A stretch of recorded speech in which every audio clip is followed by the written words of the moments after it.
आपके एरिया में क्या और किसान भी डाइवर्ट हुए हैं मक्का की तरफ? जैसे कि आपने कहा कि आप 3-4 साल से मक्का लगा रहे हैं, तो ऐसे और किसान भी डाइवर्ट हो रहे हैं? क्योंकि जिस तरीके से आपने एनालिसिस करके बताया कि मक्का में दाम भी अच्छा है अदर क्रॉप की कंपैरिजन में, और आपको लगता है कि जो उसके बाद जो क्रॉप लगाई जाती है उसकी भी यील्ड बढ़ जाती है, तो ये तो बहुत फेवरेबल बात है किसानों के लिए। तो क्या लगता है आपको, और किसान आपके यहाँ शिफ्ट हो रहे हैं? अगर नहीं हो रहे तो इसके पीछे की सबसे बड़ी वजह क्या मानते हैं? बहुत सारे किसान आज से 5-6 साल पहले शिफ्ट हुए थे, पर अब इतने ज्यादा शिफ्ट नहीं हो रहे, क्योंकि हम्म। मेन दिक्कत उनको मॉइस्चर की ही आती है। हम्म। क्योंकि क्योंकि मॉइस्चर कंटेंट इतना ज्यादा होता है, उन्हें इतना प्राइस नहीं मिलता। स्टार्च और मंडी में इतना मटेरियल मतलब मक्का नहीं आता जिससे कि स्टार्च मिल डायरेक्टली आके ले जाए। अच्छा। इसलिए अभी इतना ज्यादा फार्मर्स नहीं डाइवर्ट हुए, पर आने वाले समय में डाइवर्ट हो सकते हैं अगर थोड़ा सा भी फार्मर्स को इनकरेज किया जाए कि हम हम्म। आपको मंडी में ट्रायल लगा के देंगे या फार्मर हम्म। फील्ड में देंगे, हम्म। तो उससे फार्मर इनकरेज भी होगा और फार्मर को हम्म। फायदा भी होगा। तो डॉक्टर साहब, आपको लगता है कि फार्मर्स को अवेयर करना चाहिए? सरकार को, बिल्कुल। सरकार के साथ मिलकर कुछ ऐसे प्रोग्राम्स ऐसा प्लान करने है चाहिए? कि हम्म। हाँ, एक फार्मर अवेयरनेस प्रोग्राम होना चाहिए, उसके हम्म। अंदर इंडस्ट्री को लिंक करना चाहिए। राइट।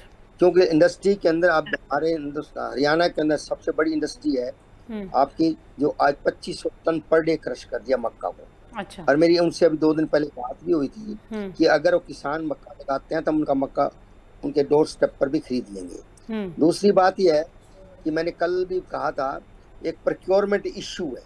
हम्म। अब प्रोक्योरमेंट इश्यू के अंदर राइस व्हीट आसानी से बिक जाता है। हम्म। अब गवर्नमेंट ने जो पॉलिसी बनाई है सिर्फ धान और व्हीट तक रखी है। जी। अगर ये पॉलिसी बन जाए गवर्नमेंट की कि हम्म। जो भी फसल अल्टरनेटिव है पानी बचाने पावर बचाने के लिए, हम्म। किसान की इनकम को बढ़ाने के लिए, किसान के रिस्क को कवर करने के लिए हम्म। फसल लगाएंगे और उनको हम खरीदेंगे। जैसे हम हम्म।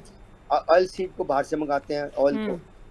पल्स को, प्रोटीन को बाहर से मंगाते हैं। राइट। जब देश ऐसा सक्षम है कि हम्म। जितना मर्जी पल्स ग्रो कर लो, जितना मर्जी ऑयल सीड प्रोड्यूस कर लो, मस्टर्ड का एरिया बढ़ता भी जा रहा है। पिछले साल से जितना मस्टर्ड का एरिया भी बढ़ा है, ग्राउंडनट का भी बढ़ा है, चने का भी बढ़ा है। लेकिन अवेयरनेस अवेकनेस जो फार्मर में होगी, जैसे विकास जी ने कहा, विकास जी हमारे अच्छे मित्र भी हैं, किसान प्रोग्रेसिव फार्मर भी हैं, हम्म। और ये प्रोग्रेसिव फार्मर है, डैशिंग है, पुशिंग है कि government of Haryana, even chief minister ने ये गवर्नमेंट लगाई थी। लेकिन गवर्नमेंट की खुद की पॉलिसी ऐसी है हम्म। कि गवर्नमेंट के लोग भी नहीं चाहते कि वो इसको सिस्टमेटिकली इसको टेकअप करें। तो फिर ये अगर कैसे ऊपर संभव से होगा? हम्म। ये संभव हो सकता है हम्म। अगर ये किसान, हमारे लोग हैं, किसान सबसे बड़ी स्ट्रेंथ होती है। हम्म। अगर किसान कहेंगे हम तो भाई क्रॉप डाइवर्सिफिकेशन में जाना चाहते हैं, हम्म। और गवर्नमेंट का मॉडल दूसरी स्टेट ने मानना है, पंजाब भी एग्री कर रहा है इसको हम्म। मानने के लिए। अब मध्य प्रदेश में भी देखो, मक्का का एरिया कहाँ, हम्म। मध्य प्रदेश में 6 लाख हेक्टेयर हम्म। एरिया था। डॉक्टर साहब, किसानों को 2000 तो कोई वो नहीं है, अगर उनको अच्छा प्रॉफिट मिलेगा, बेनिफिट मिलेगा, तो डेफिनेटली वो शिफ्ट हो जाएंगे। उनको तो पैसे से मतलब, अपने मुनाफे से मतलब है। शिफ्ट तो होएगा ना, हम्म। क्योंकि एक फसल तो आपकी, जैसे इन्होंने कहा अभी मक्का का रेट कम है, मॉइस्चर हम्म। कम है, वही समस्या धान के साथ हम्म। भी है, गेहूं के साथ तो भी है। कहीं ना कहीं लेकिन पूरे सिस्टम को मिलकर काम करना होगा, तब जाकर। बिल्कुल, हाँ। बिल्कुल किसान, गवर्नमेंट, इंडस्ट्री। इंडस्ट्री, हम्म। जी इंडस्ट्री को भी कुछ बिल्कुल। खर्च हम्म। करना चाहिए।